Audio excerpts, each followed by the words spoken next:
बच्चे नमस्ते। पिछले वीडियो में हम भाषा के बारे में जान चुके थे। भाषा किसे कहते हैं, भाषा किस तरह काम करती है। और आगे मैंने उस वीडियो में ये भी कहा था अगले वीडियो में हम भाषा कौशल्यों के बारे में चर्चा करेंगे। चलिए आज के वीडियो में हम भाषा कौशल्य के बारे में और अधिक जानकारी प्राप्त करेंगे। इसके लिए मैं बाद में बताऊँगा क्या करना है। अक्षरों को पढ़ना है, शब्दों को पढ़ना है, शब्दों के बनावट ध्यान से देखना है। ध्यान से इसीलिए देखना है कि आगे की जो प्रक्रिया के लिए वो बहुत मदद मिलेगी इससे। तो इसीलिए अक्षरों को जोड़ना है, शब्दों का निर्माण ये कैसे हुआ है, तो वहाँ पे किस मात्रा का प्रयोग हुआ है, उस मात्रा को किस तरह हम उच्चारण करते हैं, वो ध्यान से देखकर धीरे धीरे पढ़। और शब्द के बाद हम वाक्यों को पढ़ना चाहिए। जब वाक्य पढ़ते वक्त उसका उतार चढ़ाव कैसे है वो सब ध्यान से देखना है। तो इस तरह आप पढ़ते पढ़ते जाना है। तो इस तरह आप पढ़ते जाएंगे तो ये कौशल्य भी तो मिल जाए। और लास्ट वन अंत में हम देखेंगे लिखना। देखिए मैंने कहा है ये जो है वह अक्षर पर आधारित है,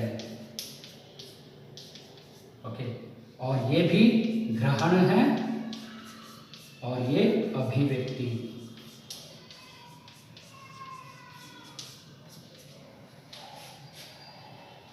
देखिए यहाँ पर ये दोनों और ये दोनों, ओके। ये ग्रहण है और ये अभिव्यक्ति, ये दोनों अभिव्यक्ति। सुनना और पढ़ना, कुछ विचारों को हम सुनकर ग्रहण कर लेते हैं, उसी तरह पढ़कर ग्रहण कर लेते हैं। ये बोथ आर इनपुट, ये इनपुट है। और ये दोनों बोलना और लिखना अभिव्यक्ति का साधन है, इसे आउटपुट कहते हैं। आउटपुट जो अंदर है तो उसे बाहर जरूर निकालना है। तो इसलिए जो हमने ग्रहण किया है तो उसे हम अभिव्यक्ति करना चाहिए। अभिव्यक्ति करने का दो तरीके हैं, वो तो एक बोल सकते हैं, हमें जो सुना है उसे बोल सकते हैं। इसके बाद हमने जो पढ़ा है उसे लिखना है। कैसे लिखेंगे?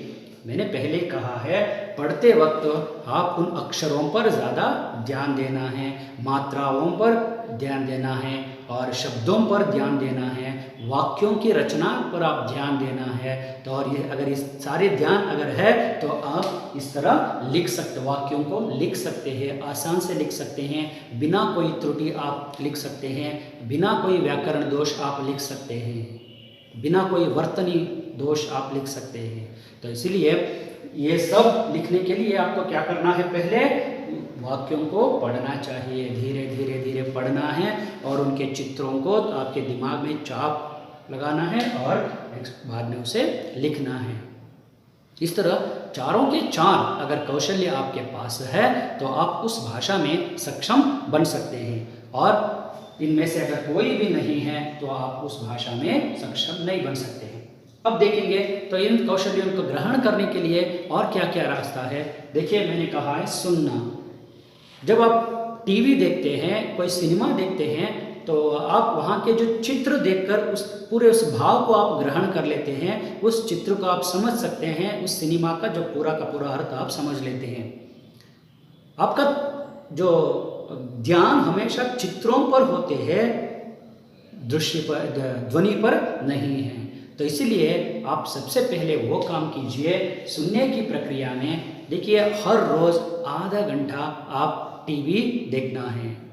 और टीवी कैसे देखना है, तो आपके जो मनपसंदीद चैनल, चाहे वो स्पोर्ट्स हो या सिनेमा हो या कार्टून हो या न्यूज़ हो या जो भी कार्यक्रम आपको टीवी में आते हैं मनपसंद, क्योंकि जो यहाँ पर पसंद बहुत अनिवार्य है। अगर आपको पसंद नहीं है तो आप ज़्यादा देर तक उस पर ध्यान नहीं लगा सकते हैं। इसलिए आपके पसंद जो है उसी चैनल को आप लगा दीजिए, आधा घंटे तक उसे आप ध्यान से सुनिए, देखिए कि नहीं, सुनिए। और सुनना है कैसे, वो भी एक कला है।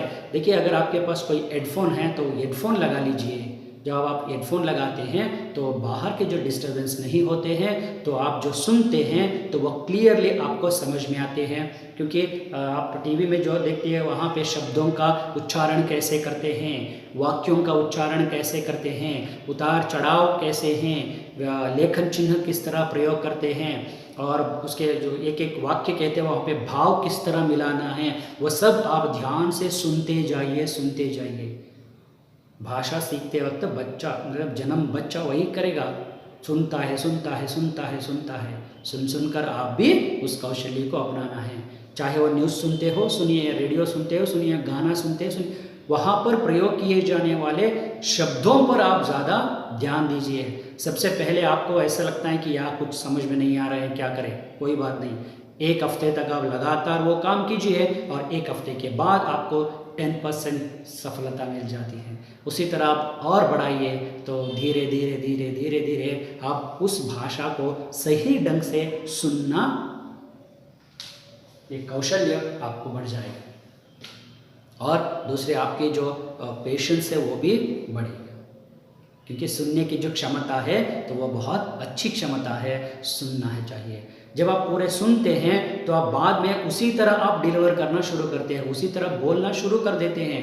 देखिए बहुत सारे बच्चे ऐसे होते हैं जो बोल नहीं सकते हैं, तो वे सुन भी नहीं सकते हैं। तो इन दोनों में संबंध है, जो बोल नहीं सकते हैं वह सुन भी नहीं सकते हैं। तो इसलिए तो ये दोनों के लिए संबंध है, जैसे आप सुनते हैं उसे आप कहते हैं।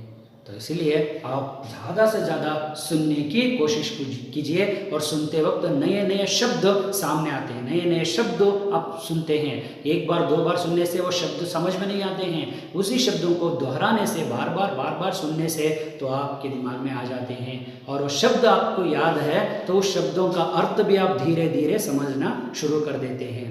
वो आपको बोलने में मदद होती है। ओके, और इसीलिए ये काम कीजिए। और नेक्स्ट दूसरा है कि बोलना कैसे। जो सुना है उसे धीरे धीरे आप बोलना शुरू कीजिए, एक एक शब्दों का प्रयोग कीजिए। अगर आपके कॉन्फिडेंट हैं तो 2-2 शब्द, एक छोटे छोटे वाक्य बनाइए।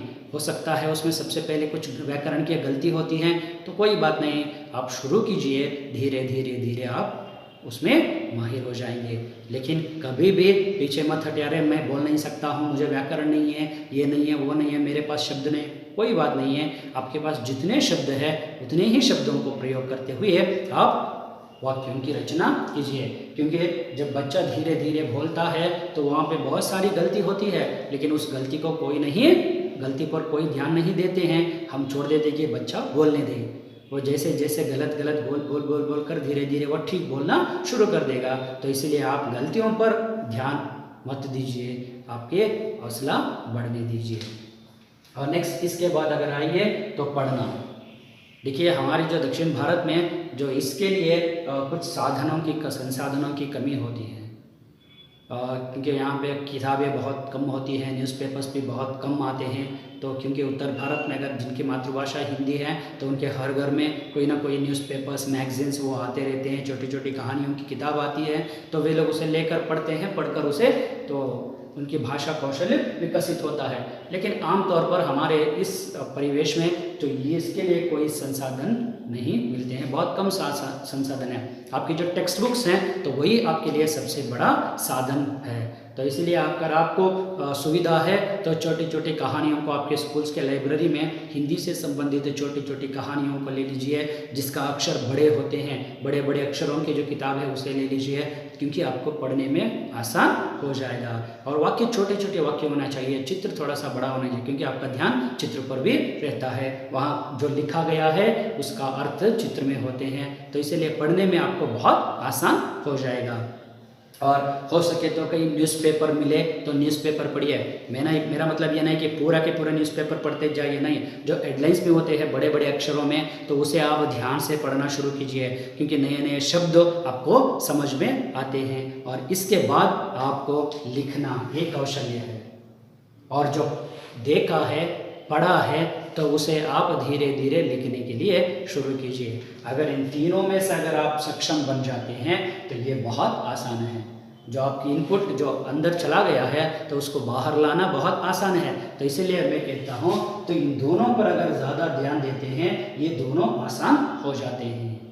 जब आपके अंदर है तो उसे बाहर लाना बहुत आसान है। तो इसलिए अंदर भेजने के लिए आप कोशिश कीजिए सुनने की प्रक्रिया और पढ़ने की प्रक्रिया और ज़्यादा कीजिए, तब आप भाषा में सक्षम बन सकते हैं। चाहे वो किसी भी भाषा हो आप आसानी से सीख सकते हैं। तो आज के क्लास में सिर्फ इतना ही देखेंगे। हमारे मानना है कि अब 8वीं कक्षा में 9वीं कक्षा में आ गए हैं तो इसका मतलब ये है कि आप इन दोनों में से सक्षम बन चुके हैं।